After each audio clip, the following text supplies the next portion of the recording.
Hi, I'm Laura for PokerNews, and despite the main event finishing, there was still a full day of action here at the Rio, with 4 events playing out to conclusion yesterday.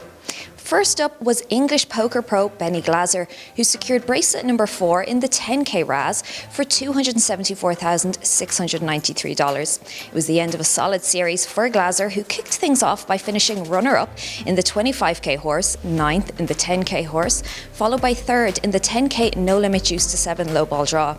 It was then Welsh PLO specialist Robert Cowan's turn to capture his maiden WSOP title in the 3k 6-handed PLO for a grand prize of $280,916.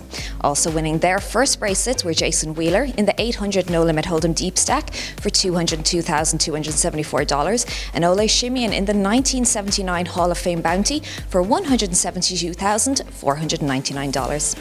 Elsewhere, Adrian Mateos gained the chip lead heading into the 250k super high roller final table. Only 5 players remain after the money bubble burst late on day 2. Mateos bagged $25.5 million in chips, a commanding lead over the rest of his competitors. Joining him tomorrow will be Keith Tilston, as the only other player to have won a WSOP bracelet. Tilston sits 2nd in chips with $8.9 million. Ben Heath, Seth Davies and John Kincaid round out the rest of the field, who will battle for the title when it returns today. Meanwhile, Day 1A of the 1500 Closer has concluded and saw 802 entrants. A total of 121 players made the money and only 25 remain from the day. Day 1B kicked off today at 11 a.m. The surviving players of both days will return tomorrow at noon to play down to a winner. And finally, with just 4 events remaining on the schedule, the race for Player of the Year might just be decided on Day 2 of the 50k PLO High Roller. Josh Arieh completed a miraculous comeback, falling down to 14,000 chips at one point on day 1 before finishing the night with $1.355 million. Arieh, already with 2 bracelets from the series so far, leads the Player of the Year race by nearly 600 points. The man who's his closest chaser, though, also bagged chips on day 1. Phil Hellmuth was, as usual, a late entrant into the field and finished the day near the bottom of the chip counts with $365,000.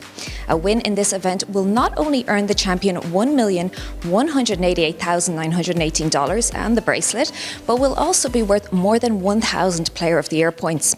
More than enough for Arieh either to clinch the title or Hellmuth to close the gap. At the end of 15 levels, just 33 players out of a starting field of 85 survived to play day 2 today at 2 p.m. Play was supposed to last through level 17, but the decision was made to shorten the day by 2 levels, one that didn't sit well with some of the players. And one more event is added to the schedule today, the 50k High Roller No Limit Hold'em at 3 p.m. And that's all from me. Our coverage of the WSOP is powered by ClubGG.